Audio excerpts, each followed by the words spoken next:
Muy buenos días. Vamos a presentar este trabajo sobre los resultados preliminares de una investigación sobre la ganancia genética del programa de mejoramiento de arroz de Iña, pasado, presente y futuro,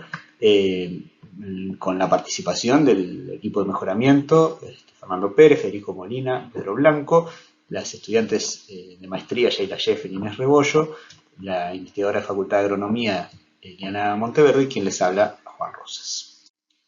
Bueno, empecemos por definir qué es la ganancia genética, que la expresamos con esta ecuación. Delta G, que es la ganancia genética, está dada por el cociente entre cuánta diversidad se dispone, la variabilidad que dispone el programa, con qué intensidad selecciona el programa sus materiales, es decir, con cuán pocos materiales se queda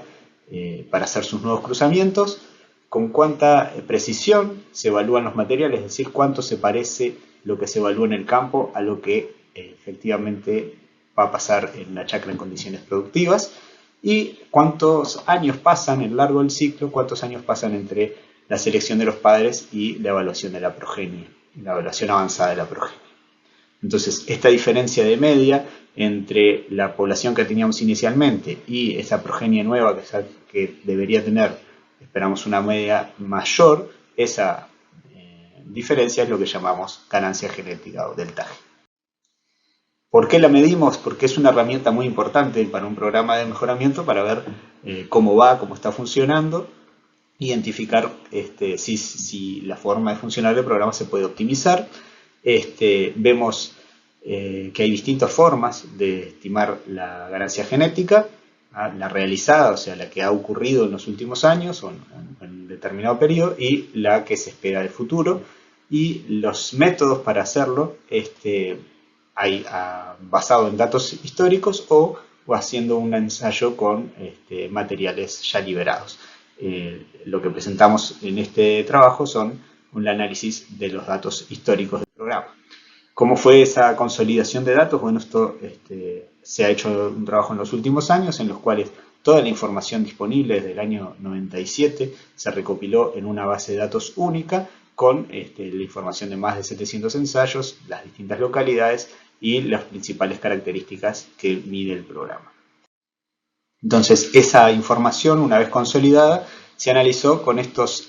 modelos mixtos, modelos estadísticos, que lo que nos permiten es estimar el efecto genético de las líneas, que le llamamos BLUP, que es una predicción del comportamiento de esa línea, sacando todos los efectos ambientales, o sea, todo lo que no es genético, mediante este modelo. Además del rendimiento, el ciclo, la altura, las enfermedades y la calidad molinera, nos interesaba también ver la respuesta a temperatura, la respuesta a radiación, que es parte de la tesis de Inés Rebollo, y la respuesta a la fecha de siembra. Este trabajo de consolidación de datos ha sido también parte de las tesis de Sheila Sheff e Inés. Entonces, ¿qué hacemos con esos BLAPs que calculamos? Bueno, nos sirven para ver cómo se correlacionan las distintas variables, por ejemplo, rendimiento, altura, pinicularia, ciclo, y cuáles son los materiales más destacados o que tienen un desempeño particular para esas mismas características. Eso lo hacemos estudiando las correlaciones. Y la ganancia genética en sí, lo que hacemos es una regresión de esos BLAPs que calculamos en función del año en que esos materiales entraron a evaluación avanzada. Y esa regresión es lo que llamamos tendencia genética realizada. Y la otra tendencia que es importante analizar es la tendencia ambiental o ganancia agronómica. O sea, el promedio del año puede ir cambiando a lo largo de los años calendarios, del efecto del año a lo largo del año calendario, y si eso tiene una tendencia, es lo que se llama ganancia agronómica. Entonces, la estructura de estos datos, vemos que históricamente predominaron materiales de japonica tropical, lo que son las líneas de calidad americana, y luego más adelante empiezan a tener mayor participación los materiales de tipo índica y el programa para líneas de Clearfield.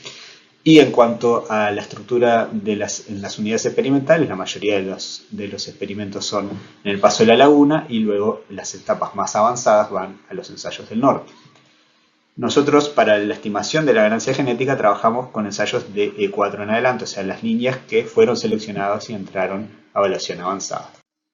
Entonces, empezamos con los resultados y vemos que en el análisis de las correlaciones, en este gráfico, lo que muestra,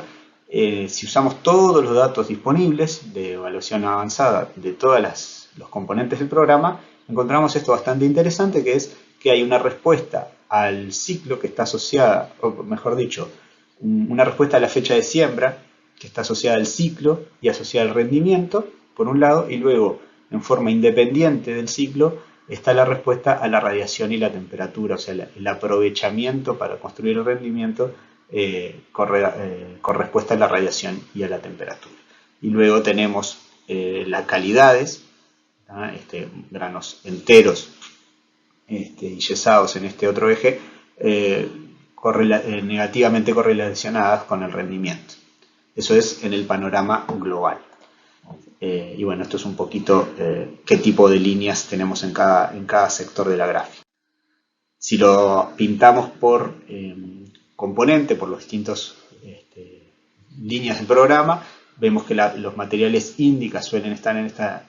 región mayoritariamente de rendimientos altos, ciclos largos, plantas más altas y con respuesta a la temperatura, y los materiales de tipo japónica tienden a ser plantas más bajas, de ciclo un poco menor, pero de mayor calidad de molinera. Si le ponemos nombres a esas líneas, podemos tener un panorama de algunas líneas que, digamos, tienen comportamientos más extremos en estas variables. Vemos a Tacuarí, por ejemplo, de ciclo corto, un rendimiento no muy alto, pero muy buena calidad. Y por otro lado tenemos las Merín o las líneas nuevas materiales Índica con una respuesta muy marcada, como el Paso también, por ejemplo, y la 193, una respuesta muy marcada a la temperatura y la radiación. En el caso de si hacemos este mismo análisis solamente para materiales de tipo Índica, también vemos el mismo tipo de comportamiento, el rendimiento está asociado al ciclo, y entonces acá se ubican los materiales de ciclos más altos y rendimientos mayores, y vemos que también llama la atención que no haya materiales de bajo rendimiento y ciclos cortos. Digamos, es parte de la misma correlación. Por otro lado, si hacemos esto con japónica tropical, los materiales de alto rendimiento se asocian a plantas más altas, a respuesta también a la radiación y la temperatura, pero los materiales que no responden a la fecha de siembra se ubican en esta parte. En el caso de Clearfield están juntas, no tenemos información para separar, digamos, las índicas y japónicas, pero tenemos una diferencia, es que la respuesta a la temperatura y la radiación parecen estar negativamente correlacionadas, y los materiales de ciclos más largos y mejor calidad están por un lado, y los de mayor rendimiento pero con problemas de yeso estarían en este otro sector. Si vemos, entramos en la parte de tendencias, bueno, justamente la tendencia agronómica, ver cómo a través de los años calendario el efecto del año ambiental fue cada vez mayor, y esa es una tendencia significativa, bien clara, con 78 kilos por año, y esto obedece, o probablemente está bien asociado a el hacer las fechas de siembra cada vez más tempranas en los ensayos de mejoramiento. Las fechas tempranas, la primera fecha de siembra es cada vez más temprana en cada año, y la última fecha de siembra también es cada vez más temprana a lo largo de los años en la historia del programa. Y esto se puede ver también en las tendencias genéticas. Los materiales más nuevos tienen un comportamiento mejor en días de siembra temprano, comparativamente con los materiales más antiguos. Estos son los días desde el 25 de septiembre, y vemos que cada vez los materiales que están saliendo últimamente tienen mejor rendimiento en las fechas tempranas, aprovechan mejor la siembra temprana.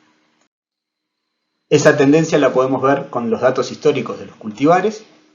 Estos son los cultivares que fueron liberados por el programa y líneas promisorias, digamos. Y bueno, se ve que el rendimiento es claramente significativo tanto en materiales, en cultivares índica como en japónica.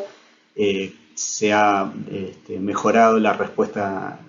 la resistencia apiricularia, la respuesta a las siembras tempranas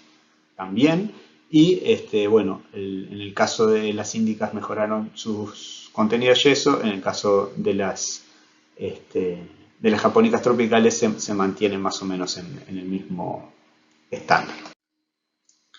Si vemos la respuesta a enfermedades, ahora no usando cultivares, sino usando todas las líneas que entran a evaluación avanzada, vemos también que se mejoró la resistencia pericularia significativamente, eso es lo más marcado, y luego a las enfermedades del tallo tenemos respuestas no tan claras. En el caso de la calidad molinera,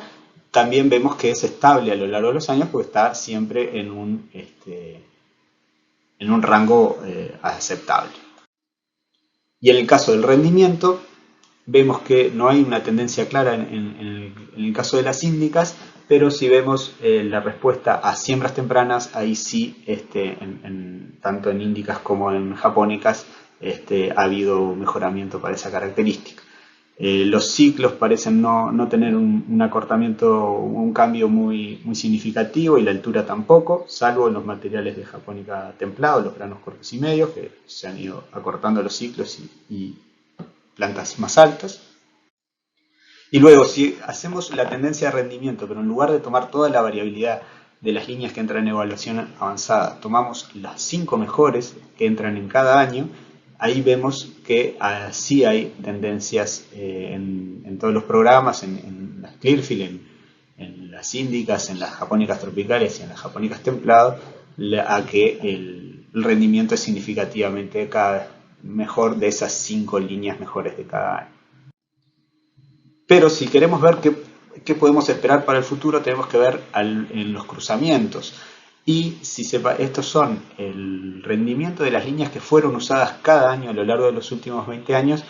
en los cruzamientos. Y vemos que podemos separar como distintos tramos, en los que cada vez eran, en este sector, que es el que estamos como viendo ahora sus efectos, cosechando sus efectos, se ve que las líneas que se usaban para el cruzamiento eran cada vez mejores en este periodo. Luego hay una proporción más grande en esta última etapa de esquemas de retrocruzas, en las cuales intervienen más padres que no son necesariamente los mejores, y eso hizo esta pendiente negativa en los últimos años. Entonces, digamos, este avance genético que vemos en los últimos años quizás se lentezca un poco con los materiales que vayan saliendo de estos últimos cruzamientos, pero también quedan 2 años más de cruzamientos, digamos que eso puede estar cambiando y no está dentro de este análisis. Pero si vemos esto mismo, la diferencia que hay entre los padres que se seleccionan para hacer cruzamientos, que es lo celeste, y la población de líneas avanzadas que se evaluaron, podemos ver que en muchos años hubiera habido líneas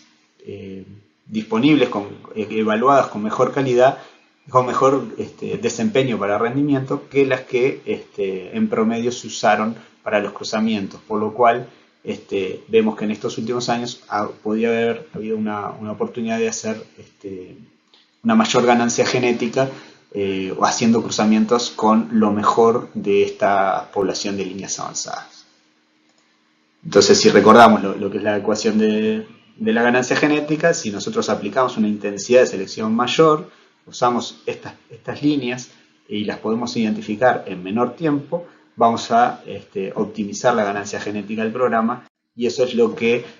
nos planteamos como estrategia en la estructura futura del programa de mejoramiento, en la cual tengamos 2 componentes: hacer mejoramiento poblacional, es decir, tener líneas cada vez mejores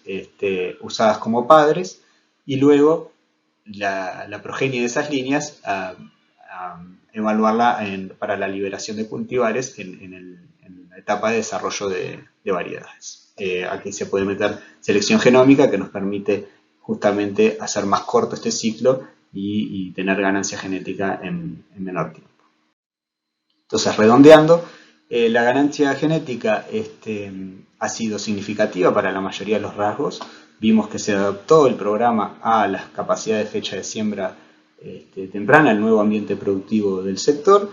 Vemos que es útil usar la ganancia genética para monitorear el avance y encontrar posibilidades de mejora, como por ejemplo hacer selección por varias características a la vez, aprovechando las relaciones entre características, y si hacemos una selección por múltiples características, seleccionando intensamente los padres más extremos para cada característica, vamos a tener en el futuro una ganancia genética aún mejor que la que podemos ver históricamente. Muy bien, agradezco su atención y quedo a las órdenes para cualquier consulta.